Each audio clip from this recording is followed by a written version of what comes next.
Given our concern, especially for their students and building their lives, the theme I'm hoping for the capital campaign would be along the lines of the campus being a beacon of hope for our youth and our adults. And I've already told George that I'm pledging $25,000 to that effort. Along the lines of developing a better marketing campaign, a public relations campaign. The Chancellor had asked us to put together a list of partnerships. And so I asked my cabinet to do a quick pass because we want to have a day to put it together. And I got back 3 pages. And that was just their first shot at our partnerships. And I was just stunned what we're doing for our community. And it's good for me to know. It's good for you to know, but it's important for our community to know what we're doing out there. So I've asked Linda Hoyle to begin a marketing campaign where on our homepage there will be an ongoing basis of a corner called Community Strong or something along those lines, where every week we will highlight a partnership, the faculty and the students or staff that are involved in those particular partnerships. For us older folks, it'll be on the webpage. For their parents, maybe Facebook. For people under 40, Instagram. I don't know how to do Instagram. I know how to spell it, but that's about as far as it goes. And for me, not that I'm looking for another job, but also LinkedIn. I think it's important to get our message out to LinkedIn because that's where our alumni are. And we want to keep them abreast that we're doing everything we can for our community and for our students. So that'll be a big effort going forward. In addition to that, I want everybody to keep cognizant of AB 705, Guided Pathways, the new funding formula. And especially with Guided Pathways, we're going to have a renewed effort towards professional development. The faculty can't do it independently.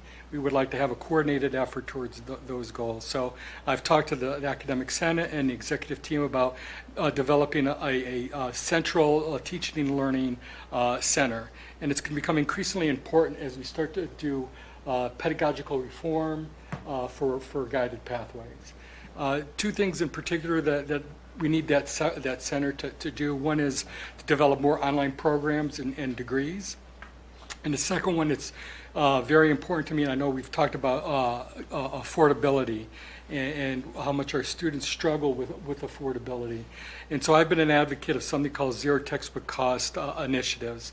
And it's a way to provide free content material, either through online sources or any free sources that can replace our expensive textbooks. Some of our students are paying well over $1,000 a semester just in textbook costs.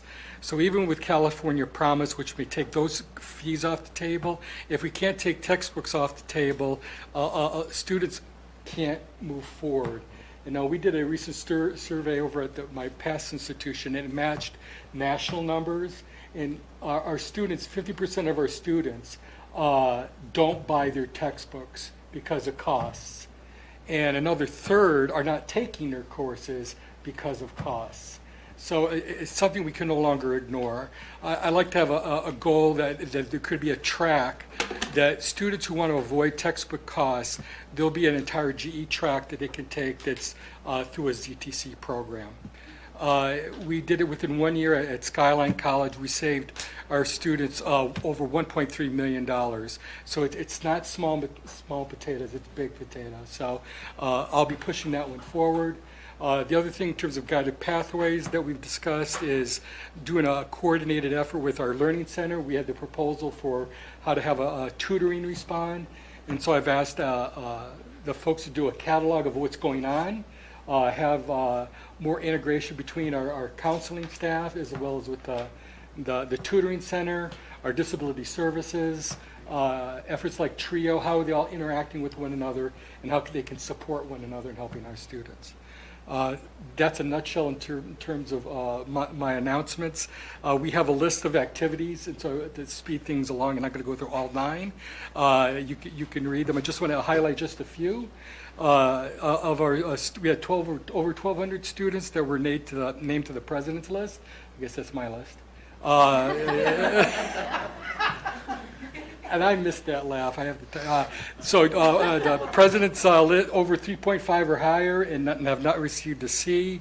Also, the college is hosting the Latino Comics Expo, and that'll be on the 15th and 16th. That expo hosts the nation's premier comics convention dedicated to spotlighting our Latinx creators. So if you're doing nothing on those days and want to have a good time seeing comics in the Latino community, please come and visit. The other last thing I want to highlight is Michael Eric Dyson is going to speak on Martin Luther King commemoration. If you've not heard him speak, he is energetic, he is uplifting, and I encourage you to come. His recent book, What Truth Sounds Like, is a look at the 60s. Some of you, probably most of you, were not born in the 60s. Curtis probably was, but and Jim. It's a great look at history because I lived through that decade, and it was a really good look at, especially with Robert F. Kennedy, how he changed in response to the history of that decade. So, great book. If you can't come to the talk, I recommend his book. And last but not least, if you're looking for a ventriloquist, Curtis Martin is doing parties with. He's a very good ventriloquist. You're going to have to figure that one out. That's my report. Thank you very, very much. Yeah, now Curtis, you have to explain that. Oh, I can't wait. It's pretty much. I knew those words weren't attributable to me. I knew that. Any questions? Welcome. Thank you. Good to be here. All right. Chancellor Young is up next. Thank you. I got 2 items. My first item is to remind all of us the staff recognition dinner tickets are now available on sale at the President's office at each college and also at the Chancellor's office at Central Services. The Board of Trustees will be hosting the staff recognition dinner on April 12th. So please mark it on your calendar and hope to see you at this event at the Jean Bianchi Community Center over in Oakdale. My second item is related to the item that I just mentioned.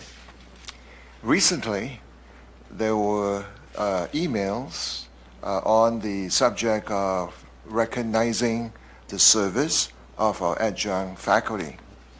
And I want you to know that I certainly agree we need to do a better job in recognizing the contributions of our adjunct faculty. And I am discovering that the challenge that we have is very similar to the same situation that is also at a number of other districts. My previous district is a good example. And it took a couple of years before that was fixed. I hope we can fix it sooner than that over here. You see, we don't have a software system right now that readily tracks the service of our adjuncts. Some adjuncts would be serving for a semester and then they might leave and not come back for a number of years. And therein lies a difficulty for tracking all of that. On the other hand, we were able to track the services of our classified staff and our full-time faculty because it's continuous. So I want you to be aware of the challenge that we face, and at the same time, I also want you to know that the Chancellor's Cabinet had a conversation several weeks ago, and this was followed up by the Staff Recognition Committee. Staff Recognition Committee met and is looking into how we could perhaps hold this event in another manner, perhaps, that could celebrate the contribution of our adjunct faculty in the near future. And as we work towards that goal, I just want to assure all of adjunct faculty that your service is deeply appreciated and valued. And it is my promise to you that we will be able to address this issue, hopefully, by this time next year, and come up with a way of recognizing our adjuncts for their service. And even though it may be part-time, and even though it may not be consecutive, it is just as important. So to our adjuncts, thank you very much for your service. You certainly strengthened our full-time faculty, and together contribute to our strong instructional offerings at both colleges. So thank you very much for your service. That concludes my report. Thank you. Okay, the next item is 5.7, the grant activity update. And I believe it is an information-only item. I did And want now to- we are up to the, oh, yes. I did want to add something. I wanted to steal some more Chantanu's thunder. Oh, Columbia College received just